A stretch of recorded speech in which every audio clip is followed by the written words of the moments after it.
It's a bit of a special week this week because we get two visits. And the reason we get two visits instead of just one, which is normal for a normal week, is because Tuesday is a state holiday. It is Veterans Day, and we're one of like a handful of couples that actually signed up for it. And some holidays are popular, some holidays are not, as far as who shows up for the visits. But generally, like the more, I don't know, festive holidays are the ones that get more attention. Like Thanksgiving, Christmas, it was packed. But some of the other ones that you might maybe miss, maybe it's a state holiday, maybe it's a federal holiday, you're not really sure. It kind of makes me wonder if people even really think of them or know about them, or if they do, why not that day? But if you are curious about which state holidays Oklahoma recognizes, you can, of course, find that on the oklahoma.gov site.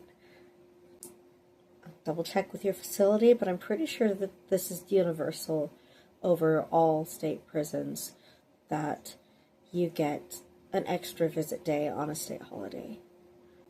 If I did add a list of holidays, it will be here. It kind of feels weird being happy about seeing my husband almost 2 days in a row, when honestly we should be seeing each other every day because he's my husband. But I will take what I can get. The other day he was worried about whether we were going to make it the whole time, whether I was going to keep visiting and just stay with him through his whole sentence. And even though I know that's a legitimate fear, a legitimate concern, because most incarcerated relationships just don't last like that. Like, he sees it all around him. People have their wives or their girlfriends, and they show up at first, but then the visits die off. And it's something that you read a lot about online. I wonder if it's weird that I just don't question it in that same way. To me, there's never been any doubt that I would stay with him. As far as I'm concerned, we're married, and married is married, whether you're sick or apart, or in this case, in prison. And I think in our case, it does make a difference that this is something that happened to him, as opposed to something that he did that he's now facing the consequences of. I have no idea how to measure it, of course, but I've got to wonder if maybe people who've actually done something, if that factors into their partner's decision to not stay. Just like, for example, if someone were locked up for drugs and they were kind of on again, off again with their person because the drugs would make them one way, and then they'd get off them, and then everything would be fine. And then maybe going to prison was the last straw for those people. I don't know. That's just one hypothetical scenario, and probably 100 hypothetical scenarios I could come up with if I just let my mind run, but it's a possibility. I try not to think of it as a one-size-fits-all situation, even though it's easy to, because there are so many similarities that just everybody has to deal with. At the end of the day, the only real similarity is that it's kind of this forced long-distance relationship.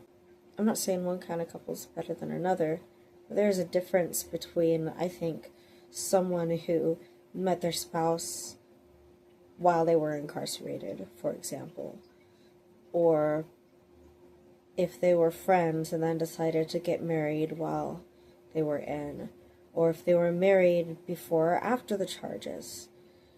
It's just a whole different landscape of what you signed up for versus what your reality is. Some people go out and get in relationships with people who are already incarcerated on purpose. And I am not claiming to understand why, but I'm sure even that situation isn't a one-size-fits-all either. Everybody has their own reasons. All I know is that in my situation, we were committed to each other long before anything remotely criminal related or prison related even was on the table. It's the choice we made to be together and to go through life together no matter what life brought us.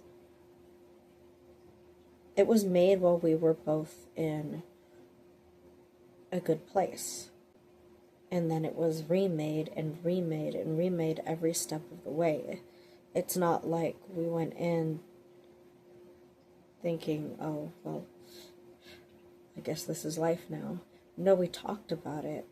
On more than one occasion, he even proposed alternate plans for me to not disappear, but get away from the situation. He told me that if I was going to leave, I should leave and do it now. So at one point he told me to go live with my family out of state. I didn't want to do anything like that. It was never a question for me. Sometimes it's exhausting that no matter what I do, it will still always be a question for him whether I'm going to stay or not. While that does hurt, it may be counterintuitive, but it's not something that's going to push me away either. It's something that I expect, something that I know is just part of it.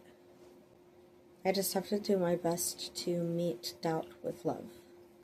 And when I get chances to be with him in person and to see him face to face, show him face to face that I'm still here, I'm still present, I'm still your wife. I'm genuinely happy for those opportunities. And the good news is, toward the end of the year here, there are kind of a lot of them. And it's something we've been looking forward to all year.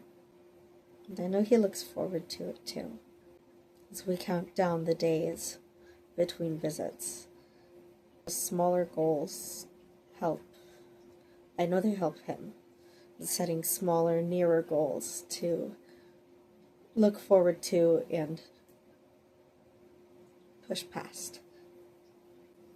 Then I think it's helping me too. I think it's helping the time pass faster.